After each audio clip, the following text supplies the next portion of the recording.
In your book, you outline the best practices for budgeting. How would you recommend churches approach the task of budgeting during the time of considerable uncertainty?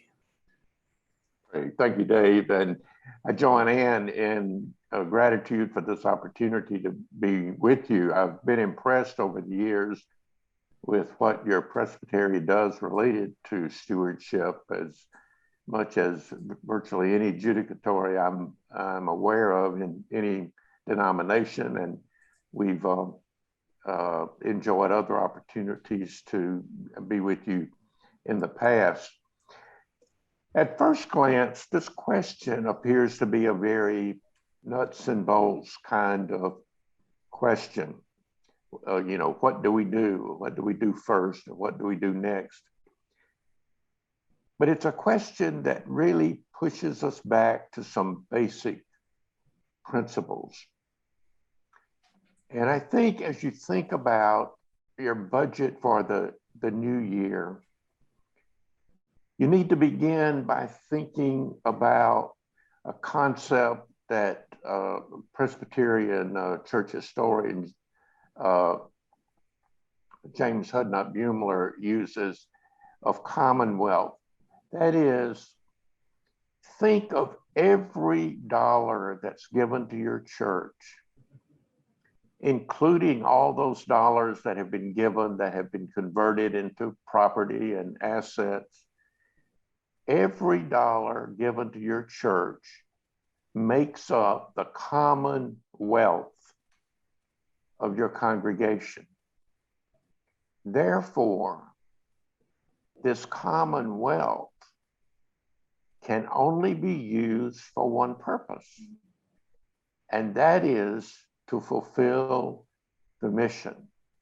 So as you think about that budget, it's not how does our church get through another year, but how do we fulfill the mission? Another basic understanding is to be clear on what your leadership role as leaders is. It's twofold. One, in building that budget, you need to fulfill that mission as well as your resources permit you to. And your second goal is to sustain that mission. Survival is not a worthy goal, but sustaining a worthy mission is. If you believe that God has called your congregation to do a special work in a special place at a special time, and this is good and worthy and godly, then you should always be asking not only how do we fulfill our mission, but how do we sustain that mission? And it's the role of leadership to hold these two values together. So, having that background, how do we begin thinking about next year's budget? Because just as churches are beginning to reopen in an in-person way, the task of the next year's budget is really upon us. First of all, you've got to assess what are the changes that have taken place. As Ann said, think of paying attention as a spiritual discipline. What are the changes? Where are we at this point in the year? Even though your task is planning for the next year, you've got to see where are we now? And what we do between now and the end of our fiscal year is one issue that can, in a sense, stand on its own, just as a new budget year can stand on its own. They're related. Where you are now will shape decisions in the new budget year. there may be some steps you take now that would not be appropriate in your new budget year. So let's think about your operating budget. The definition of an operating budget is that it ought to cover your current expenses through recurring and predictable income. This permits you to fulfill the two goals of fulfilling the mission and sustaining the mission.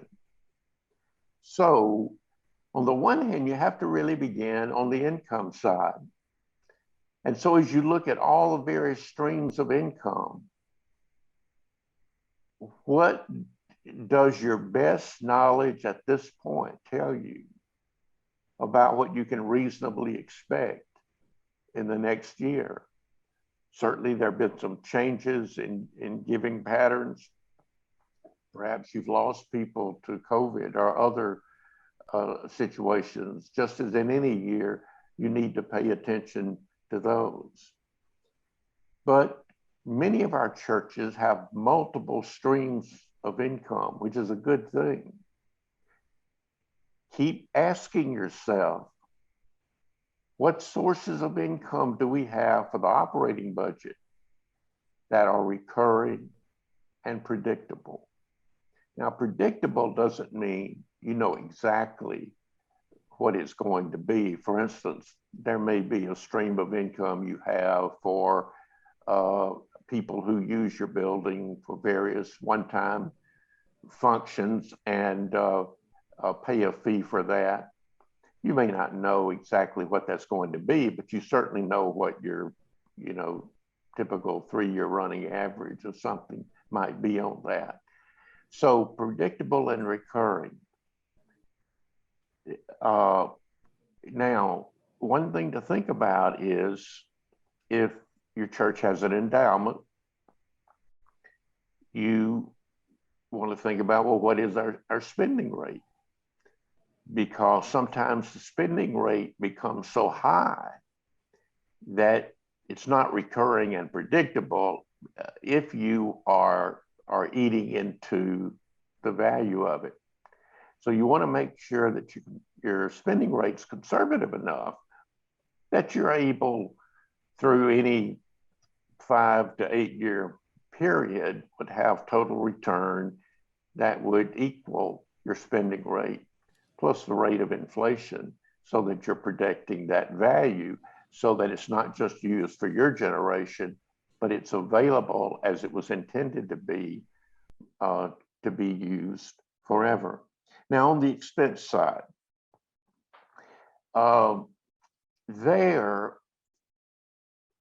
look at what you learned from the pandemic. We've learned that some things don't have to be done in the same way. Perhaps we've learned that some things really aren't missed at all. I mean, there may be a way to save money there. Maybe you've already had to make some adjustments, and perhaps some of those will need to remain. But you're also learning that there's some things that you've needed to improve or to begin doing during the pandemic that you really need to continue, maybe not in the same way, but enhancements where you'll need to spend some extra money. So the goal is to start as early as possible, get as much information as possible, and then try to put together that next budget in a way that fulfills the mission and sustains the mission, covers all your expected current expenses, and covering it with recurring and predictable income. Thank you, Lovett. Yes, I agree there. Again, that's very good advice with everything that is going on out there.